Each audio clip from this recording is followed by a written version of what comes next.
बहू, तुझसे एक दिन के लिए मेरा पोता नहीं संभाला गया। कितना छोटा है वो, कितना दर्द हो रहा होगा उसको, जानती है इस बात को? नहीं पापा जी, मुझे नहीं पता था कि ऐसा कुछ हो जाएगा। पर मुझे नहीं पता था कि हवा के दबाव के कारण उसका हाथ गेट में आ जाएगा और उसकी उंगलियां दरवाजे में आ जाएंगी। अरे बस कर बहू, तेरे बस की कुछ नहीं है। ये अपनी गलती पे हवा का पर्दा मत डाल। ना तेरे से घर संभाला गया और ना ही बच्चे संभाला गया। पापा जी, मैं तो बस 2 मिनट के लिए उसको छोड़ के गई थी। क्या हुआ पापा जी? अरे अपनी बीवी से पूछ, इसने दीपांशु के साथ क्या किया? क्या हुआ दीपांशु को? बॉबी, वो मैं क्या वो कर रही है?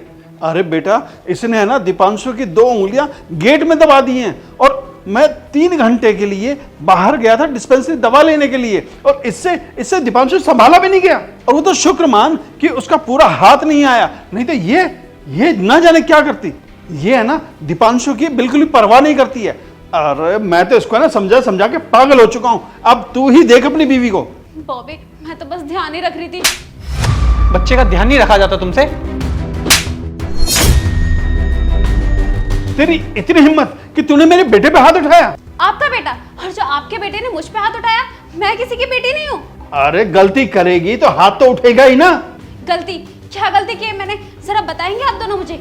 दीपांशु मेरा भी बेटा है। अरे उसको चोट लगती है तो दर्द मुझे भी होता है। और वैसे भी आप मुझे एक बात बताओ, दीपांशु आपके साथ भी तो खेलता है, खेलते खेलते उसको चोट लग जाती है, वो रोने लग जाता है, तब तो आपने कभी इन पे हाथ नहीं उठाया। हाथ उठाना तो दूर की बात, आपने तो कभी इनसे चिल्ला के बात तक नहीं करी और मुझ पे आज तुमने हाथ उठा दिया। अच्छा, तो तू ये चाहती है कि ये अपने बाप पर हाथ उठाए? अरे कैसी बहू है तू जो बेटे से बाप पे हाथ उठाना चाहती है? अगर आपका बेटा आप पे हाथ नहीं उठा सकता ना, तो अपनी बीवी पे भी हाथ नहीं उठा सकता। अरे ये मुझे ना शादी करके लाया, खरीद के नहीं लाया।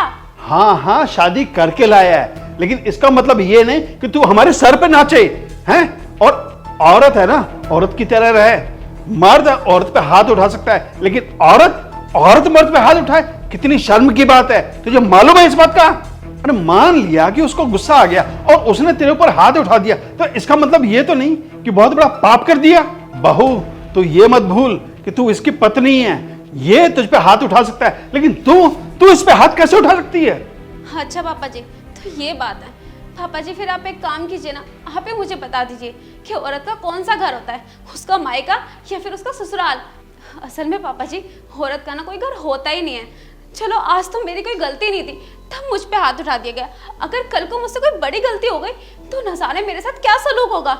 मुझे तो समझ ही नहीं आता कि मैंने गलती की कहाँ थी।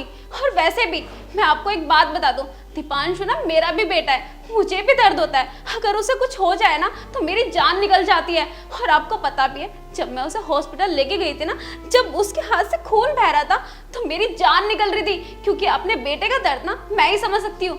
9 महीने ना मैंने उसे अपने पेट में पाला है, ना कि आप लोगों ने। और मैं ना आज उन सारी लड़कियों को ना एक बात बोलना चाहूंगी कि जब तक ना वो शादी ना करे, जब तक वो अपने पैर पे खड़ी ना हो जाए, अपना स्टैंड ना ले सके, क्योंकि कुछ नहीं पता कि कब उनके ससुराल वाले उन्हें धक्के मार के उनके घर से बाहर निकाल दे। अगर वो कमाने लगेंगे ना और अपने पैरों पे खड़े होंगे ना, तो आप लोगों की ना कोई औकात नहीं होगी कि आप उन्हें कुछ भी कह पाओ। मैं भी बस यही चाहती हूँ कि जो गलती मुझसे हो गई ना, वो बाकी की लड़कियां ना करें। वो भी ना अपने पैरों पे खड़ी हो जाए, वो अपना खुद का एक घर बना ले, ताकि आप लोग ना उनसे कभी भी कुछ कह ना पाओ। और हाँ, अब ना आप दोनों डिसाइड कर लो कि इस घर को ना कौन संभालेगा और इस घर का काम ना कौन करेगा, क्योंकि अब मैं ना खुद कमाऊंगी और अपने लिए ना खुद से अपना घर लूंगी और उसी में रहूंगी। आप लोगों का घर छोड़ के ना जा रही हूँ मैं।